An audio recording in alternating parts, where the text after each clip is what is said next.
Hello everyone and welcome to SEW-EURODRIVE's How-To series. We're going to be discussing how to maintain and take care of your product. So let's get into it. In this video, we're going to talk about how to install and adjust a brake hand release. You may be wondering, what's the purpose of a brake hand release? Well, it's in order for you to mechanically override your brake so that you can allow movement of your motor. This is often useful when you're dealing with maintenance situations where you have the power disconnected. And speaking of power disconnected, we want to remind you at this time to always make sure that everything that you're working on is de-energized and that you have followed all proper lockout tagout procedures. We also encourage you to make sure that you use all of the proper PPE in order to make sure that you and others around you are kept safe during the maintenance process. So let's go ahead and get into it.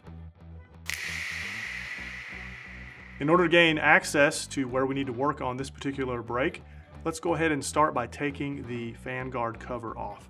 To do that, we're going to use our metric nut driver and we're going to loosen the 4 bolts that are on the outside.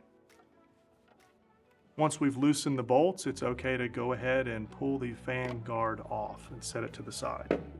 Now we need to remove the circlip from the fan in order to remove the fan. To do that, we're going to use our circlip pliers that we have. And it's good to keep this to the side because we're going to reuse this.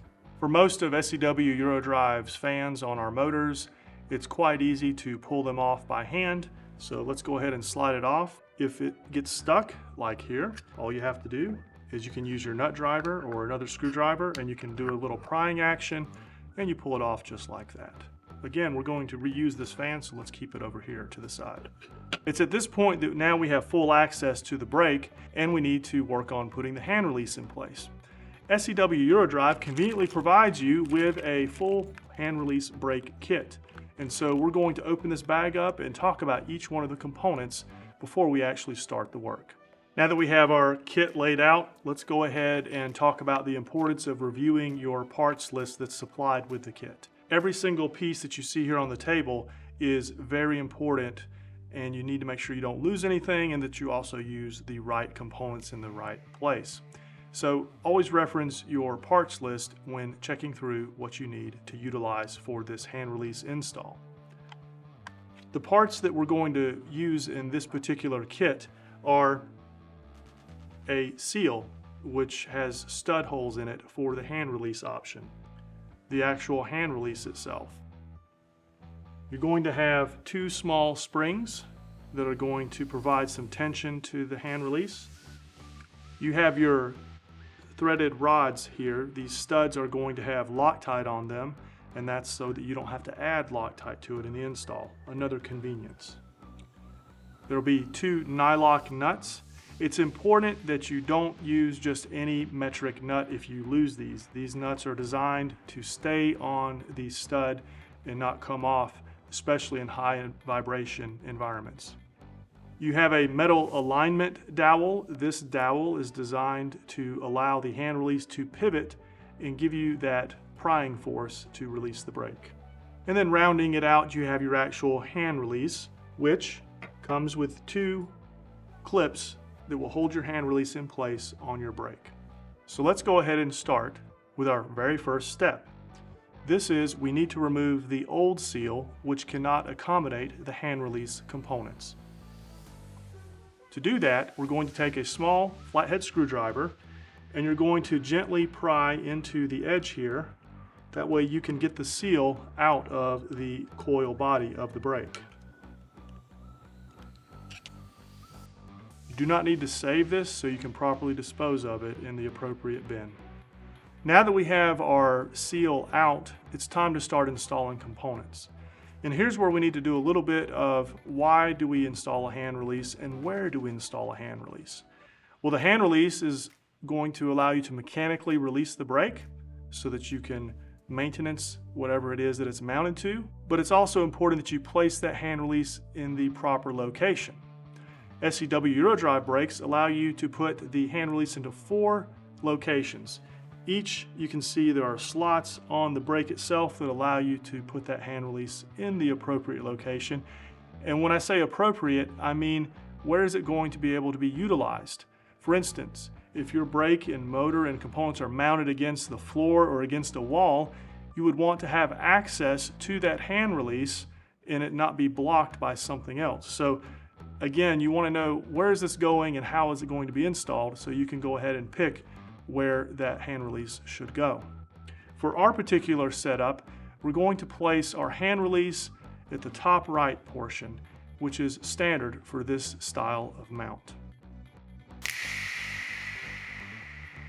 Now that we've determined where we're going to put our hand release, I like to go ahead and take the hand release before we start installing components, and I like to go ahead and put it on top of the brake so that I can see which two holes I'm going to use for my studs. Now that I've noticed where those are going to be, I'm going to take my hand release and place it out of the way. I'm going to grab my two studs, and you'll notice the studs are not symmetrical. They have a smaller threaded portion and a larger threaded portion. And so you want to use the smaller threaded portion, which is easy to identify because it has Loctite already on the threads. You're going to place these down into the holes, and you're going to get them started by hand. And now that you've got them started by hand, we're going to use a thread installer, which you can do manually or you can use a drill to do so. So let's go ahead and do that.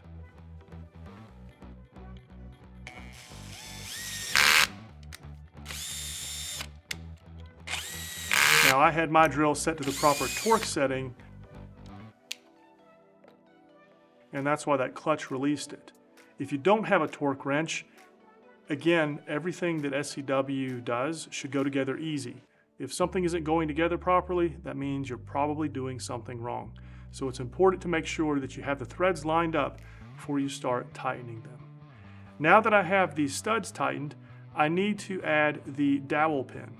The dowel pin is going to go here inside of this and on this brake here. Again, I like to take the hand release and put it on here so that I make sure I pick the right area to install the dowel pin, and that's going to be here on the back. So I'm going to move this out of the way, and I'm going to take my dowel pin, and you'll notice the dowel pin has a tapered area and a flat area.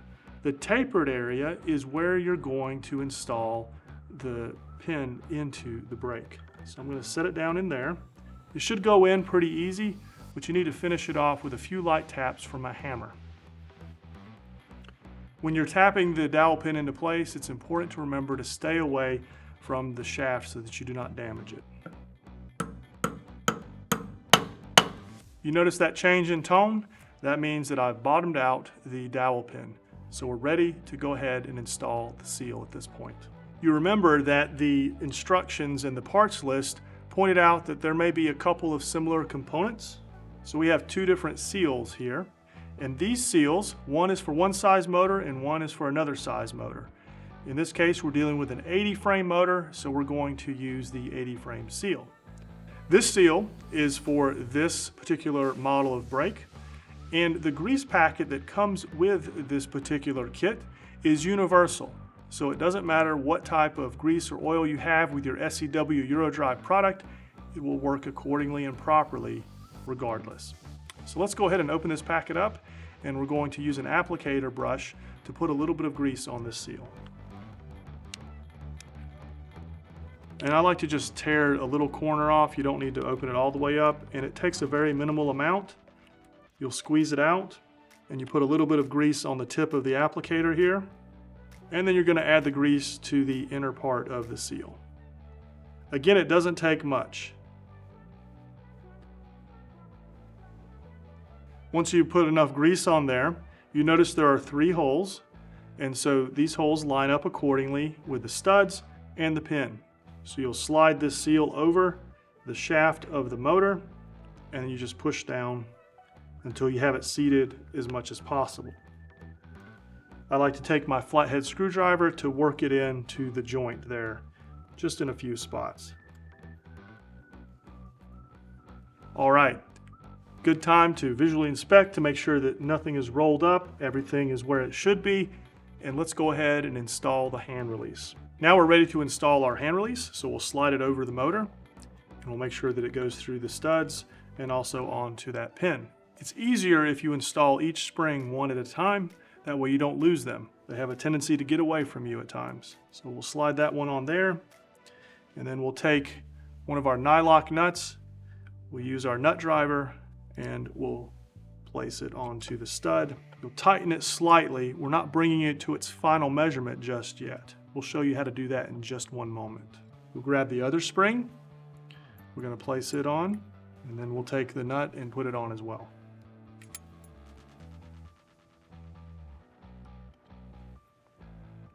So now that we have the hand release in place but not in its final location with the nut adjustment, I'd like to take a moment and talk about the importance of safety with your hand release.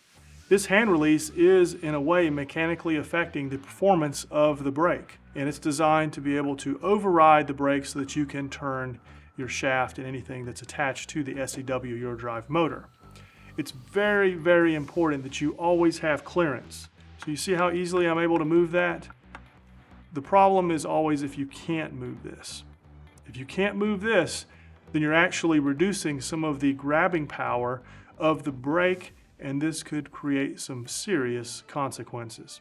So we always want to be safe, and from a maintenance perspective, even if you don't know what the final tolerance is, always check to make sure this is loose.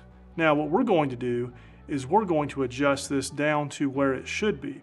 And this is important because if you are adjusting, say, the air gap of the brake, which we cover in another one of our how-to videos, you also want to make sure that your hand release is adjusted accordingly. Now for our SEW-EURODRIVE brakes, we have two tolerances, 1.5 millimeters for smaller brakes and 2 millimeters for larger brakes. To know specifically which one you're going with, always reference the SEW-EURODRIVE technical specs and operating instructions. Now for the unit that we have in front of us, the setting is 1.5 millimeters. So what you want to do is take a feeler gauge, again a metric feeler gauge, and I'm going to go ahead and have pulled out 1.5 millimeters, and you're wanting to place it between the body of the brake and the bottom of the nut. So you take your feeler gauge and your nut driver and we'll place it in there like so. And you're just going to tighten it down until you feel it start to grab onto the top of the feeler gauge. We have that one set. We're going to repeat this process with the other side.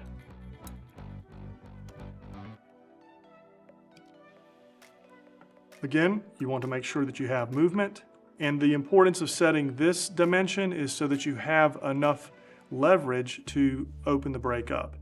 If you have it too loose, you won't be able to release your brake. So let's go ahead and move from here to getting our fan on, and then we'll put our fan guard on. Now let's go ahead and put our fan on. So we're going to slide it over the rotor. And then you're going to take your circlip you removed previously, and you're going to reinstall it with your circlip pliers. It's good to make sure that the circlip is closed completely. You hear a defining snap, but also the opening of the circlip will be completely closed with just a minimal gap. Now we're going to put our fan guard on, and our fan guard has 4 openings. And I'm going to place it down here so you can see what I'm talking about. You have one here, so on and so forth. Those 4 openings are at a different location on the fan guard. We're going to make sure we pick the right one. And so we're going to place the fan guard onto the motor before we install it, and I'm going to find the one that lines up with the hand release. It's this one here. So now it's time for us to take it off and cut that out with an X-Acto knife or a pocket knife. It comes off pretty easy. So you just work your knife in here.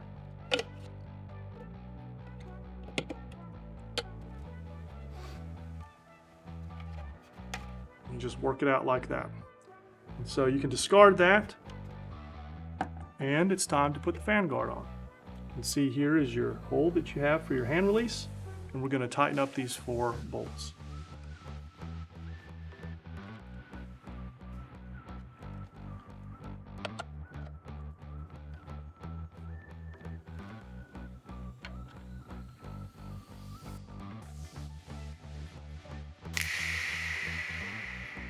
Now that we have our fan guard installed, Let's go ahead and check out how the hand release goes into the brake itself. You notice in my hand I have the hand release arm. We also offer a set screw option. However, the set screw option has a little bit of a caution. If you leave the set screw in and forget about it, then your brake's not going to work properly. That's not a good thing. I highly recommend using the brake release arm. Let's go ahead and see how this goes into the unit. So I'm just going to rotate this around so that I can see exactly where it goes, and then I'll spin this back around so you can see it. It threads in very easily. It's not meant to be permanent. It should always be removed before starting your motor back up. But you can see here, I've got it installed, and this is designed in order to release the brake by pulling it towards you. Let's go ahead and remove it. Now it's time for us to store the hand release. The SEW-EURODRIVE brake hand release kit conveniently comes with these two clips that you can place onto your hand release arm, and then we'll install that into the motor. So let's see how we do that. You're gonna just clip these on, just so. Make sure that they're oriented the same way. So you can see that is exactly how they should be. They don't have to be exact, but you want them oriented the same way. And the reason that is because you're going to take this hand release and you're going to install it here just by pushing it in between these fins. Just like that, you've installed your hand release into the storage area and you're ready to re-energize everything and get yourself up and running. So now we've successfully added a hand release to this brake motor, and it's time to do a few key things. It's always important to inspect everything to make sure that you have it all installed properly. Everything looks good, there's been no damage or changes during this process. Make sure that everything operates properly. And as always, you do this before you re-energize your circuits. This means making sure you have everything properly set up before you remove your lockout tagout setup or any other safety procedures that you have in your local facility. So now we've completed the installation of a hand release for the SEW brake motor, and it's time to do a few things. First, we want to be able to check to make sure that everything looks good. There's no damage, there's no problems, everything's wired properly, and then it's time to re-energize the circuits, remove any lockout tagout that you have, so you can get yourself up and running again smoothly. If you're interested in learning more about SEW-EURODRIVE's components, products, or solutions, please go to SEW-EURODRIVE.com. Together, we drive the world.